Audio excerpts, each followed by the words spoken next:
नमस्कार दोस्तों, आप सभी लोगों का मैं रोहित कुमार directstudy.com पे स्वागत करता हूं।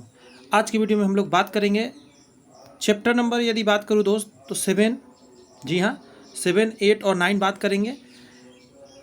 और इसमें 6 लेसन कंप्लीट होगा क्योंकि एनसीईआरटी का भी हम लोग 3 लेसन कर लेंगे 7, 8, 9 और एससीईआरटी का भी कर लेंगे 7, 8, 9। क्लास 5 चल रहा है, 3 और 4 कंप्लीट हो चुके हैं। यदि आप प्राथमिक टीचर बनना चाहते हैं 1 to 5th क्लास का, तो आपको बीपीएससी 4.0 हो या 5.0 हो, दोनों में काम आएगा क्योंकि ये एनसीईआरटी का पूरा निचोड़ ये किताब का डाला गया है, जिसमें थ्योरी भी कंप्लीट कर दिया जा रहा है और आपका क्वेश्चन भी हो जा रहा है। क्वेश्चन के बाद उसके हम जितने भी थ्योरी बन सकते हैं वो सारे हम लोग देख लेते हैं। तो आइए सेशन की शुरुआत करते हैं। जी हाँ, 7 नंबर लेसन की बात करें तो पानी का प्रयोग। पहला प्रश्न आपके सामने ये रहा कि वह द्रव जिसमें पदार्थ घुल जाता है कहलाता है। द्रव घुल जाएगा तो क्या कहलाएगा? वह पदार्थ जिसमें पदार्थ घुल जाता है उसे विलायक। एक विलय होता है, एक विलायक होता है। विलय में क्या होता है? जो घुल जाए वो विलय हो जाता है। अब विलायक जिसके अंदर जाकर घुलता है। अंडरस्टैंड?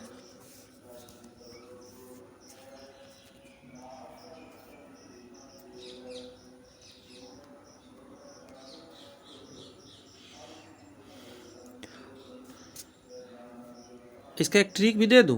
देखिए पीछे वाला क्वेश्चन का ट्रिक देखिए। एक होता है विलय,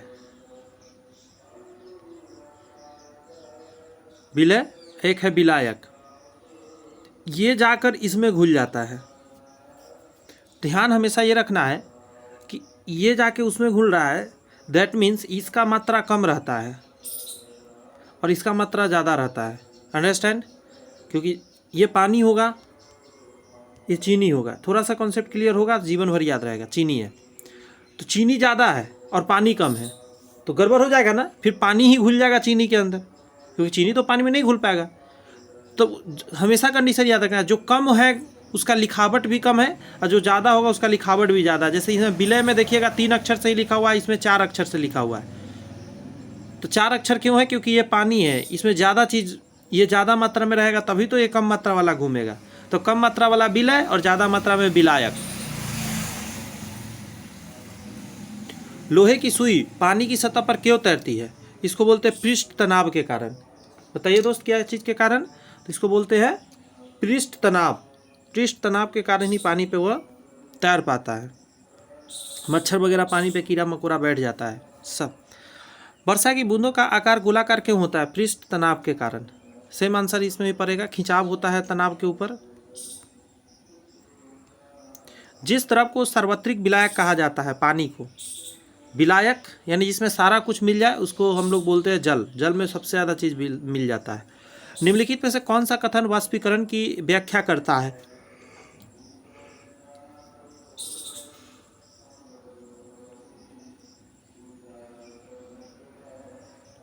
जब गीले कपड़े सुखाते हैं तो वहाँ वाष्पीकरण होता है। जल का वाष्पीकरण डैश पर होता है, सरफेस पे। सभी तापमानों पर होते रहता है। वाष्पीकरण ऐसा जो है ना, सतही प्रक्रिया है और ये हर तापमान पे होते रहता है। निम्नलिखित में से कौन सा कथन ऊर्ध्वपातन की प्रक्रिया का सर्वोत्तम व्याख्या करता है? ये ठोस से डायरेक्ट गैस में बदल जाता है ऊर्ध्वपातन में। किसी पदार्थ का मध्यवर्ती द्रव अवस्था से गुजरे बिना सीधे ठोस में बदल जाना। ठोस से गैस में बदलना, मध्यवर्ती, समझ गया? मध्यवर्ती द्रव में मत नहीं गया, डायरेक्ट ठोस से गैस हो गया। यही आंसर होगा पहला ही। सॉल्यूशन भी देख लेते हैं, सारे थ्योरी कंप्लीट करते हैं। आइए। वह पदार्थ जिसमें दूसरा पदार्थ घुल जाता है विलायक कहलाता है। क्लियर है? दूसरा पदार्थ आके विलायक में घुल गया। जिस घोल में अन्य अणु घुलते हैं उसमें विलायक का स्तर उच्च होता है, विलायक का स्तर ज़्यादा होता है। जो अणु विलायक में घुल जाता है उसे विलय बोलते हैं। ये भी बताया हूँ, विलय बोलता हूँ, घुल गया जाकर, जैसे चीनी विलय हो गया। जब लोहे की सुई को पानी पर रखा जाता है तो पानी की फैली हुई झिल्ली लोहे की कील को डूबने से रोकती है।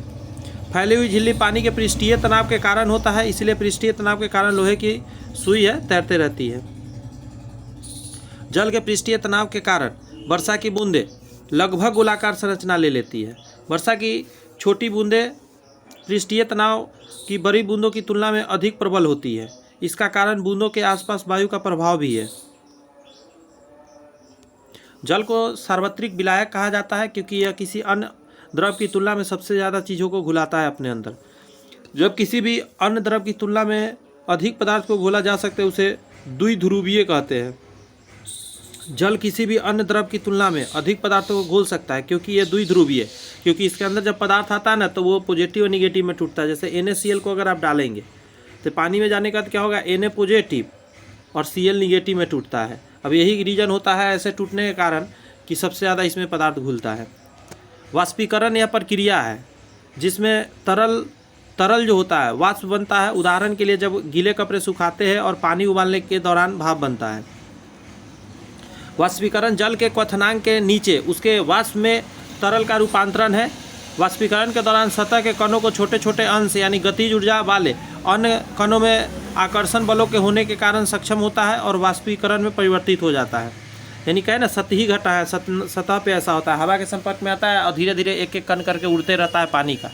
जल का वाष्पीकरण आमतौर पर सभी तापमान पर होता रहता है।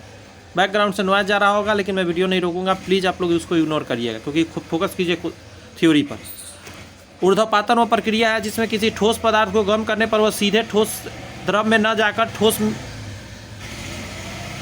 सीधे द्रव में और ठंडा करने पर फिर से ठोस अवस्था में आ जाता है। ये गलत दिया है।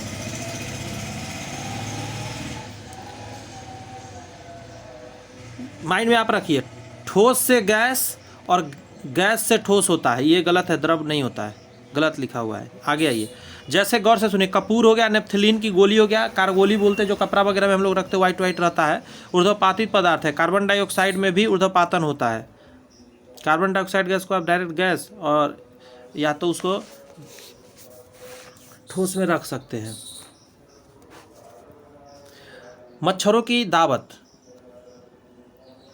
पहला प्रश्न, निम्नलिखित में से कौन सा रोग मच्छरों से फैलता है? Malaria, dengue, pneumonia, chikungunya. इसमें से निमोनिया को छोड़ के मलेरिया हो गया, डेंगू हो गया और चिकनगुनिया हो गया, ये सभी क्या है, मच्छर से फैलने वाला रोग है। निमोनिया छोड़ के, निमोनिया में खून की कमी होती है। आंसर डी डालिएगा, एक से ज़्यादा। एलिफेंटियासिस किसके कारण होता है? पैर मोटा हो जाता है फूल कर, तो आंसर क्या दिया, फाइलेरिया कृमि द्वारा। फाइलेरिया कृमि द्वारा होता है। मलेरिया किस मौसम में अधिक होता है? तो बरसात ऋतु में। बात समझ में आया? उसको मानसून बोलते हैं, मानसून, बरसात को बसंत नहीं बोलते। प्रारंभिक समय से किस पेड़ की छाल का उपयोग मलेरिया की दवा, कुनैन, सिनकोना से कुनैन दवा निकाला जाता है मलेरिया के लिए। क्लियर है? सब पता होना चाहिए आपको। निम्नलिखित में से क्या पेचिश का लक्षण है? क्या है? पेचिश का लक्षण है, पूछ रहा है। तो आंसर क्या डालिएगा? अपच, दस्त, उल्टी, ऊपर सभी हो जाएगा आंसर।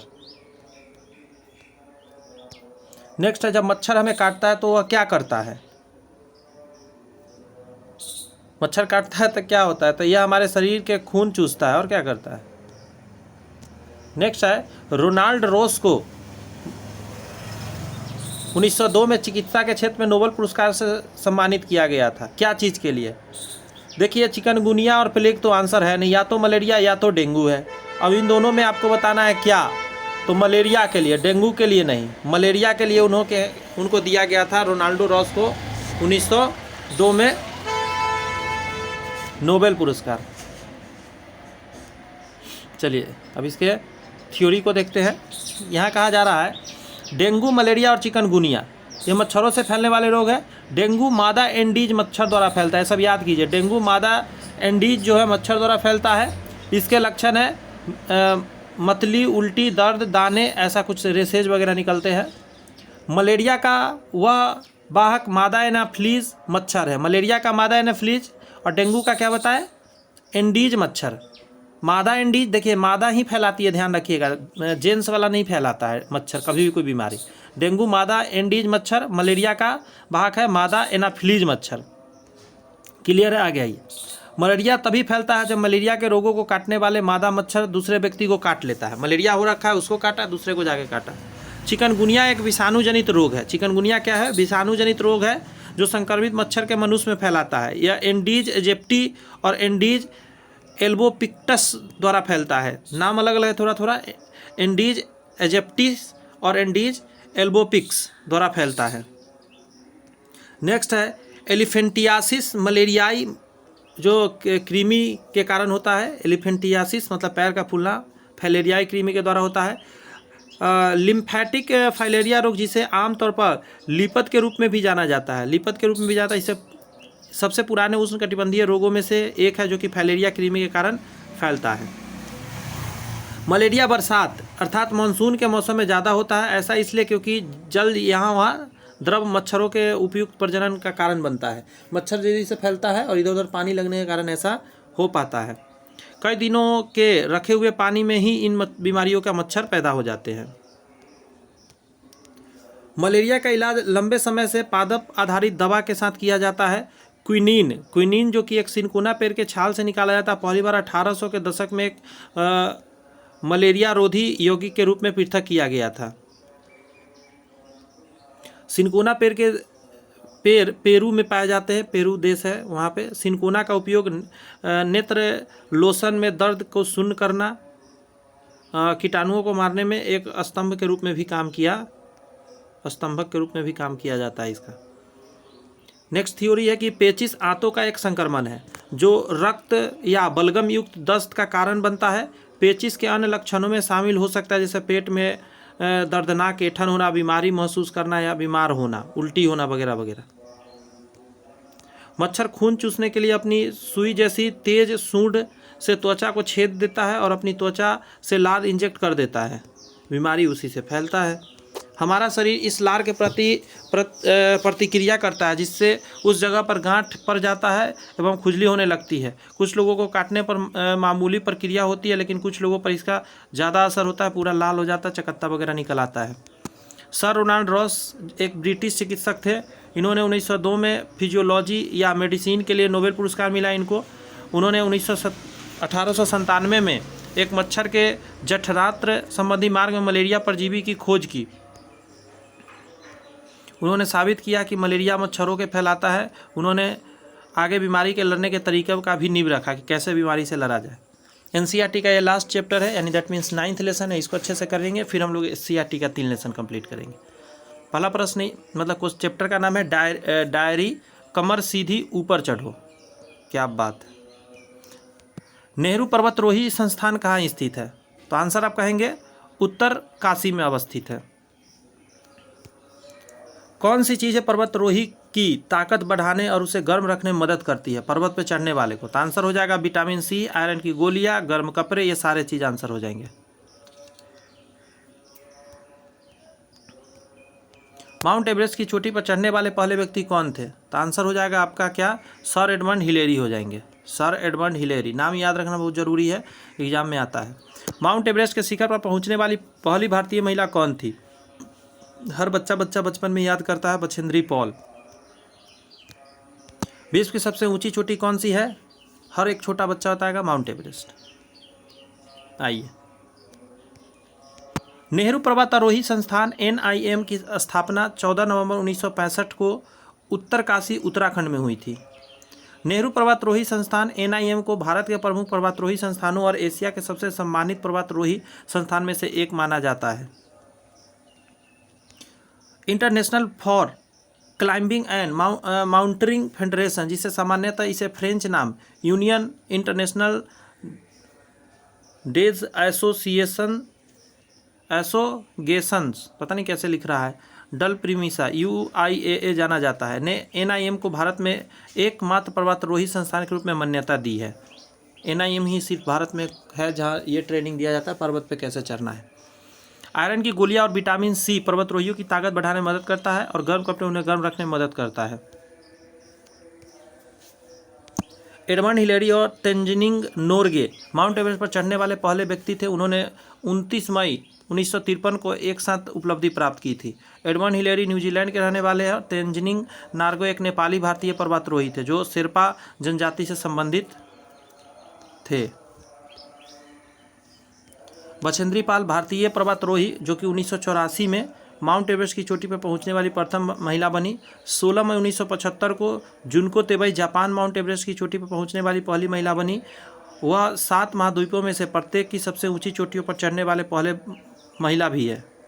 7 महाद्वीप में जो सबसे बड़ी बड़ी चोटी है वहाँ जाके वो चढ़ गया। आगे कहता है संतोष यादव 2 बार माउंट एवरेस्ट पर चढ़ने वाली विश्व की पहली महिला है। विश्व की सबसे ऊंची चोटी माउंट एवरेस्ट है जिसकी ऊंचाई 8,848, अब तो 50 भी लिखा जाता है, जो नेपाल में स्थित है। नेपाल में इस स्थानीय लोग सागरमाथा यानी स्वर्ग का शीर्ष के नाम से जानते हैं। तिब्बत में इसको लोंगमा के नाम से पर्वतों की रानी के नाम से जाना जाता है। क्लियर है? तिब्बत के लोग अलग नाम देते हैं, नेपाल के अलग देते हैं, भारत के लोग अलग देते हैं। आइए अब हम लोग SCERT का करते हैं 3 लेसन। 7 से उसमें भी शुरू करेंगे।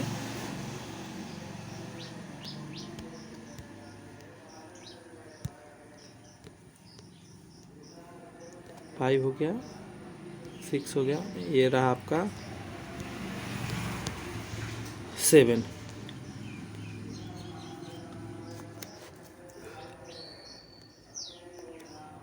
हमारे फासले हमारा खान पान। बिहार की प्रमुख खाद्यान्न फसलें क्या है? तो आप आंसर देंगे चावल है, गेहूं है और मक्का है। मुख्यतः यही 3 है। किस फसल उत्पादन में बिहार भारत में प्रथम स्थान पर आ गया है? तो आंसर होगा लीची में, मखाना में, अमरूद में और भिंडी में। भिंडी, अमरूद, मखाना, लीची ये सबसे ज़्यादा भारत में होता है। बिहार में मतलब। किस प्रकार की खेती में भूमि का उपयोग भोजन और चारों की फसलें उगाने और पशुधन पालने के लिए किया जाता है? तो इसको क्या बोलेंगे? ये सब तो है ना, डेयरी तो में तो जानवर फार्मिंग, मिश्रित खेती बोलेंगे इसको। बिहार में भूमि उपयोग प्रतिरूप के विकास पर निम्नलिखित में से किस कारक का प्रभाव पड़ता है? तो आंसर क्या आप जवाब देंगे? उच्च वर्षा, जलवायु, सभी हो जाएगा। 1 से ज़्यादा आंसर डालिए इसका 4। बिहार का सबसे बड़ा जूट उत्पादक जिला कौन सा है जहाँ जूट सबसे ज़्यादा बिहार में होता है? तो आंसर बहुत आसान है, पूर्णिया हो जाएगा। जूट सबसे ज़्यादा वहाँ होता है, गन्ना वगैरह भी होता है वहाँ। निम्नलिखित में से कौन सा फसल और मौसम का युग्म सम्मिलित है? जौ जायद में होता है, सरसों रबी की फसल है, गेहूं भी है रबी की, सोयाबीन हो जाएगा खरीफ फसल। सही है, सोयाबीन खरीफ, सरसों रबी की फसल और जौ जायद की फसल, ये सभी सही है। इसका आंसर क्या हो जाएगा? 1 से ज़्यादा। आइए अब थ्योरी पढ़ते हैं। बिहार की प्रमुख फसलें जैसे धान हो गया, गेहूं, मक्का और दालें हैं। प्रमुख नकदी फसलें जैसे गन्ना हो गया। नकदी फसल गन्ना, आलू, तंबाकू, तिलहन, प्याज, मिर्च, जूट, ये सारे हैं। बिहार भारत में लीची, गौर से सुनिए, लीची, मखाना, अमरूद, भिंडी सबसे बड़ा उत्पादक है। राज्य पहले ही लीची, बासमती चावल और मटर का निर्यात भी करता है। राज्य पहले से ही लीची का, बासमती चावल और मटर का निर्यात करता है। बिहार देश में सब्जियों का 3रा सबसे बड़ा उत्पादक है। फसलों का 4था सबसे बड़ा उत्पादक है। समझ रहे हैं? 3रा सब्जी में और फसल में 4था राज्य आ जाता है। सोचिए कितना मतलब वो है, फिर भी बिहार सबसे पिछड़ा में काउंट आता है। मिश्रित खेती एक प्रकार की खेती है जहाँ भूमि का उपयोग भोजन और चारे के फसल उगाने के लिए साथ साथ पशुधन पालने के लिए भी किया जाता है। इसमें फसल उत्पादन और पशुपालन संयोजित है, दोनों मिल के होता है, उसको मिश्रित खेती कहते हैं। मिश्रित कृषि प्रणाली में किसान खाद्य उत्पादों के लिए गेहूं, मक्का, सब्जियां, फल आदि जैसी फसलें उगाते हैं, जबकि मांस, अंडा, दूध, अंडे, अन्य उत्पादों का भी मवेशी, भेड़, बकरी, मुर्गी पशुधन के रूप में भी पालते हैं। इसी को मिश्रित कृषि बोलते हैं। भूमि का उपयोग भौतिक कारकों द्वारा निर्धारित किया जाता है, जिसे स्थलाकृति, मृदा, जलवायु, खनिज और जल की उपलब्धता है। मानवीय कारक जैसे जनसंख्या और प्रौद्योगिकी भी भूमि उपयोग प्रतिरूप के महत्वपूर्ण निर्धारक है। पूर्णिया एक विशेष रूप से जूट के उत्पादन के लिए जलवायु की स्थिति प्रदान करता है। पुनरारास जूट पार्क नामक भारत का पहला जूट पार्क बिहार के पूर्णिया जिले में खुला है। ठीक है, जूट पार्क पूर्णिया जिला में। पश्चिम बंगाल भारत का सबसे बड़ा जूट उत्पादक है। पश्चिम बंगाल भारत में सबसे ज़्यादा जूट बनाता है, वेस्ट बंगाल। आगे आइए, खरीफ फसलें जिन्हें मानसूनी फसल या शरद ऋतु के फसल के रूप में भी जाना जाता है। गौर से सुनिए, खरीफ फसल जिसे मानसूनी फसल भी कहते हैं। या शरद ऋतु की फसल के रूप में भी जाना जाता है। अब एक चीज़ याद रखी है, या बहुत बच्चा भूल जाता है, मानसूनी मतलब बरसात, खरीफ मतलब बरसाती फसल। अब कैसे याद रखें, तो सब कुछ खराया हुआ है। खराया हुआ मतलब होता है बिहार के लैंग्वेज में हम लोग बोलते हैं सूख जाना। सब कुछ सूखा हुआ तो क्या ज़रूरत है, मानसून। तो मानसूनी फसल, खरीफ फसल, शरद फसल एक ही है कि फसल के रूप में भी जाना जाता है। शरद फसल इसलिए क्योंकि शरद में ये हो जाता है, मतलब काट लिया जाता है। जैसे अभी चल रहा है, अभी आप देखेंगे मौसम चल रहा है बरसात का, ये बरसात अभी ख़त्म होगा और ये काटा जाएगा। अभी बोया हुआ है, खरीफ फसलें हो रखे हैं, अभी काट लिया जाएगा ठंड में, इसीलिए शरद ऋतु की फसल के रूप में जाना जाता है। जो क्षेत्र आधार पर जून, देखिए जून में बोई जाती है और नवंबर में काटी जाती है। खरीफ फसल में क्या क्या आता है, जैसे चावल हो गया, अभी तो चावल बोया हुआ है, मक्का हो गया, ज्वार, बाजरा, सोयाबीन, कपास वगैरह वगैरह। नेक्स्ट है रबी की फसलें, जिसमें सर्दियों की फसल के रूप में जाना जाता है। क्लियर है बात?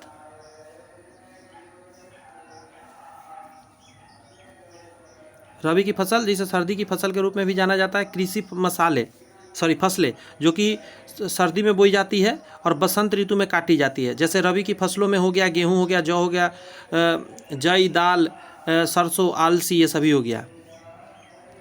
रबी और खरीफ के मौसम के बीच में गर्मियों के महीनों के दौरान जायद का छोटा सा मौसम आता है। जायद के दौरान उत्पादित महत्वपूर्ण है, जैसे तरबूज, कस्तूरी, ककड़ी, सब्जियां, चारा फसलें, ये सारे चीज़ बीच में उपजा लिया जाते हैं।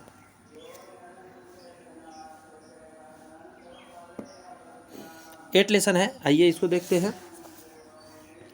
जंतु जगत, सुरक्षा और संरक्षण। पहला प्रश्न आपके आंखों के सामने, निम्नलिखित में से क्या पारंपरिक मानव जीवन के साथ जैव विविधता के संरक्षण के लिए सबसे महत्वपूर्ण रणनीति की स्थापना है? तो आंसर इसको क्या बोलिएगा, जैव आरक्षण क्षेत्र बोलते हैं इसको, जैव आरक्षण क्षेत्र।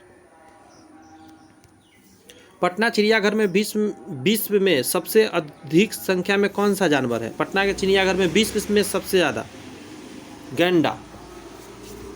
पटना चिड़ियाघर में विश्व में सबसे अधिक संख्या में कौन सा जानवर डाला गया था? गैंडों को डाला हुआ है। निम्नलिखित में से कौन सा वन्यजीव अभ्यारण्य बिहार के पश्चिम चंपारण जिले में स्थित है? तो आंसर क्या कहिएगा, वाल्मीकि राष्ट्रीय उद्यान है पश्चिम चंपारण में। निम्नलिखित में से कौन सा वन्यजीव अभ्यारण्य बिहार के गया जिले में है? गया में कौन सा है वो आपसे पूछ रहा है, तो आंसर कहिएगा गौतम बुद्ध। गौतम बुद्ध वन्यजीव अभ्यारण्य, गया से कनेक्ट भी कर लीजिए, गौतम बुद्ध को वहीं ज्ञान की प्राप्ति हुई थी। बिहार में काबर झील पक्षी अभ्यारण्य कहाँ है? बहुत अच्छा है, बहुत इंपॉर्टेंट है, तो आप आंसर क्या डालिएगा, बेगूसराय में। बेगूसराय में क्या है, काबर झील है पक्षी अभ्यारण्य। गोगा बिल पक्षी विहार किस जिले में है? गोगा बिल पक्षी विहार जो जीव है यह कटिहार में है, कटिहार। किस जैव उद्यान अभ्यारण्य का प्रमुख आकर्षण सांपों का घर है, मतलब जहाँ सांप ज़्यादा देखने को मिलेगा? तो आंसर को संजय गांधी जैविक उद्यान जो पटना में है। बिहार राज्य के किस पक्षी विहार में साइबेरियाई पक्षी प्रवास के लिए आते हैं? तो आंसर क्या हो जाएगा, काबर पक्षी विहार बेगूसराय। कहाँ? काबर पक्षी विहार बेगूसराय। जैव मंडल आरक्षित क्षेत्र, यह एक ऐसा क्षेत्र होता है जहाँ जैव विविधता को संरक्षित किया जाता है। जैव विविधता से आज से किसी क्षेत्र विशेष में पाए जाने वाले सभी पौधे हो गए, जंतु भी हो गए, सूक्ष्म जीव, इस सारी चीज़ को बचा के रखा जाता है। नीलगिरी जैव मंडल आरक्षित क्षेत्र भारत का पहला और सबसे पुराना जैव मंडल आरक्षित क्षेत्र है, जिसे 1986 में स्थापित किया था। नीलगिरी सबसे पुराना है। विलुप्त प्राय जानवर गैंडा की संख्या के मामले में पटना चिड़ियाघर विश्व के टॉप पर पहुंच गया है। पटना चिड़ियाघर ने अमेरिका के सैन डिएगो चिड़ियाघर को पीछे छोड़ दिया है। जहां पटना में गैंडों की संख्या 14 है, वहीं सैन डिएगो में 13 ही रह गया है। पटना चिड़ियाघर में गैंडों की संख्या बढ़ाने के लिए प्रजनन केंद्र बनाया गया है, जिसमें गणेश और लाली को रखा गया है। गणेश और लाली नाम के 2 हैं जो बच्चे पैदा कर रहे हैं। यह देश भर का इकलौता प्रजनन केंद्र पटना चिड़ियाघर में मई 1979 में एक जोड़ा गैंडा लाया गया था, मात्र एक जोड़ा, और सोचिए आज 14 जोड़ा हो गया है। वाल्मीकि बाघ अभ्यारण्य पश्चिम चंपारण बिहार में स्थित है। वाल्मीकि बाघ अभ्यारण्य भारत में हिमालय के तराई जंगलों की सबसे पूर्वी सीमा बनाया गया है, जो बिहार का एकमात्र बाघ है। यह एक बाघ संरक्षण अभ्यारण्य भी है। गौतम बुद्ध वन्य जीव अभ्यारण्य पूर्व मध्य भारत में बिहार राज्य के जिले गया जिले में, झारखंड राज्य के कोडरमा जिले में स्थित है। झारखंड राज्य के कोडरमा जिले में स्थित है। यह वन्य जीव अभयारण्य 1976 में स्थापित किया गया था। 259 वर्ग किमी क्षेत्र में फैला हुआ भी है। यह अभयारण्य निचले गंगा के मैदान के अधिकांश पर्णपाती वनों और छोटा नागपुर में शुष्क पर्णपाती वनों के क्षेत्रों को कवर करता है।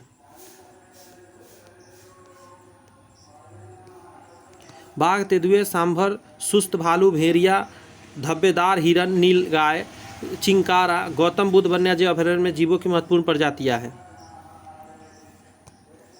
कांवर पक्षी विहार बेगूसराय, गौर से सुनिए, बेगूसराय जिला में अवस्थित यह पक्षी विहार 63.11 वर्ग किलोमीटर में विस्तृत है। कांवर झील एशिया की सबसे बड़ी शुद्ध जल की झील है।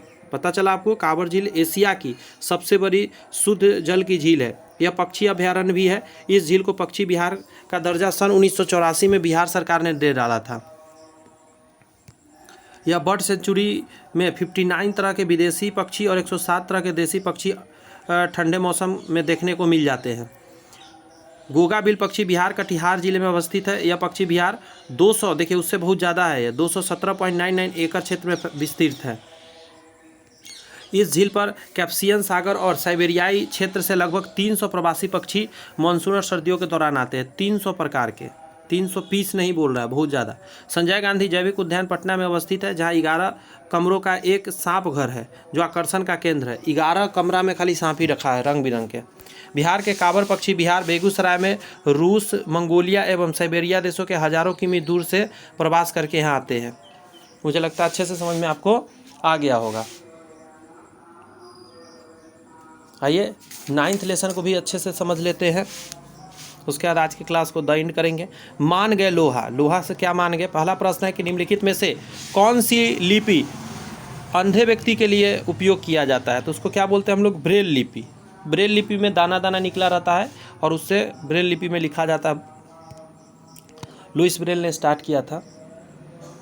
ब्रेल लिपि के बारे में निम्नलिखित कथनों का अध्ययन कीजिए। ठीक है, पहला लिखा गया है ब्रेल लिपि के बारे में कि ब्रेल एक मोटे कागज पर डॉट्स उभरे हुए बिंदु बनकर लिखा जाता है, ये सही है। बिंदियों की पंक्तियों को एक नुकीले औजार से बनाया जाता है, ये भी सही है। उठी हुई बिंदियों पर उंगलियां चलाकर इसे पढ़ा भी जाता है, ये भी सही है, क्योंकि दिखता तो है नहीं आँख से। तीनों सही था। निम्नलिखित में से कौन सी शैक्षणिक प्रणाली अत्यधिक दृष्टिबाधित से जूझते हुए विद्यार्थियों के समावेशन हेतु प्रभावशाली नहीं होगा? तो दृश्य प्रस्तुतिकरण ये नहीं होगा, क्योंकि दिखता ही नहीं है। इसके अलावा जो भी है, जैसे कि इसमें क्या दिया गया है देख लेते हैं। प्रत्यक्ष और स्पष्ट रूप से बोलना व पढ़ना, ये भी समझ में आ जाएगा। त्रिआयामी नक्शे व चार्ट, ये भी समझ में आ जाएगा। ऐसी किताबें और बोर्ड जिनको छुआ या महसूस किया जा सके, वो भी समझ में आ जाएगा, क्योंकि दिखना नहीं चाहिए। सिर्फ दिखने वाला चीज़ उसको दिख नहीं रहा, अंधे आदमी है। भारत में अंधेपन का सबसे सामान्य कारण क्या माना जाता है? मोतियाबिंद। मोतियाबिंद सबसे ज़्यादा। राष्ट्रीय रोग वाहक जनित रोग नियंत्रण कार्यक्रम के अंदर कितनी बीमारियों का कवर किया जाता है? तो 6 बीमारी को कवर इसके अंदर किया जाता है। आइए थ्योरी पढ़ते हैं। कहा जा रहा है कि दृष्टिबाधित व्यक्तियों के लिए सबसे लोकप्रिय साधन है ब्रेल लिपि। इसे 1821 में लुइस ब्रेल द्वारा विकसित किया गया था। ब्रेल प्रणाली 63 बिंदु प्रतिरूप 63 बिंदु प्रतिरूप या वर्ण है।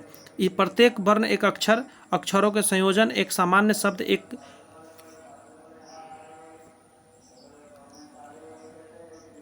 व्याकरणित संकेत का प्रतिनिधित्व करता है। ब्रेल प्रणाली में बिंदु प्रत्येक 3 बिंदु की 2 ऊर्ध्वाधर पंक्तियों के प्रतिकोष्ठों में व्यवस्थित होते हैं। इस प्रकार यह लिपि 6 बिंदुओं पर आधारित होता है। ऐसे ऐसे करके 6 बिंदु इसमें होते हैं। ये प्रतिरूप जब ब्रेल शीट या मोटे कागज पर उभरते हैं तो नेत्रहीन विकलांग द्वारा स्पर्श करके इसे शब्द को पहचाना जाता है और समझा जाता है। उन्हें छूने में आसान बनाने के लिए बिंदु को थोड़ा ऊपर उठाया जाता है, ताकि उसको सारी बिंदु समझ में आए, कितना बिंदु किधर लगा है। यह लिपि नुकीले उपकरणों का उपयोग करके छिपी या हाथ द्वारा बनाई जाती है। नेक्स्ट कहा जा रहा है, एक शिक्षक को दृष्टिबाधित शिक्षार्थियों के लिए दृश्य प्रस्तुतिकरण देने के लिए कंप्यूटर का प्रयोग नहीं करना चाहिए, क्योंकि यह उनकी आवश्यकता को पूरा नहीं करेगा और उनमें आत्मसम्मान और असफलता की भावना कम हो सकता है। मोतियाबिंद आँख के प्राकृतिक लेंस जो परितारिका और पुतली के पीछे रहता है, एक धुंधलापन है। मोतियाबिंद आमतौर पर दोनों आँखों में विकसित होता है, पर कभी कभी यह केवल एक पर प्रभावित डाल सकता है। अधिकांश मोतियाबिंद 40 वर्ष की आयु के बाद आमतौर पर देखने को मिलता है। उम्र बढ़ने के साथ साथ मोतियाबिंद विश्व भर में दृष्टि हानि के सबसे आम कारण है, परंतु उपचार योग्य है, मतलब इसको आसानी से इलाज किया जा सकता है। नेक्स्ट है कि राष्ट्रीय रोग वाहक जनित रोग नियंत्रण कार्यक्रम वर्ष 2003 में शुरू किया गया था। ये पहला नंबर बात पॉइंट। यह कार्यक्रम राष्ट्रीय स्वास्थ्य मिशन के तहत रोग वाहक जनित रोगों की रोकथाम के लिए नियंत्रण के लिए शुरू किया गया एक व्यापक कार्यक्रम है। कहा जा रहा है, गौर से सुनिएगा, राष्ट्रीय रोग वाहक जनित नियंत्रण जो है कार्यक्रम निदेशालय भारत में जैसे मलेरिया हो गया 1 नंबर, डेंगू हो गया 2 नंबर, लिम्फेटिक फाइलेरिया हो गया 3 नंबर, कालाजार हो गया 4 नंबर, जापानी इंसेफ्लाइटिस हो गया 5 नंबर और चिकनगुनिया हो गया 6 नंबर जैसे रोग वाहक जनित रोगों को रोकथाम के नियंत्रण के लिए केंद्रीय नोडल बनाया गया है। चलिए दोस्त, यहाँ पे आपका कंप्लीट हुआ टोटल 6 लेसन। कैसा लगा सेशन कमेंट्स में बताइएगा, मुझे आपके कमेंट्स का इंतजार रहेगा। यदि कोई भी सजेशन हो कमेंट्स में ही आप डाल दीजिएगा, मैं उसको फुलफिल करने का पूरा कोशिश करूँगा। अगर चैनल सब्सक्राइब नहीं किए हैं तो कर लीजिए, क्योंकि जब भी मैं अपलोड करूँगा वीडियो आसानी से आप तक पहुँच जाएंगे।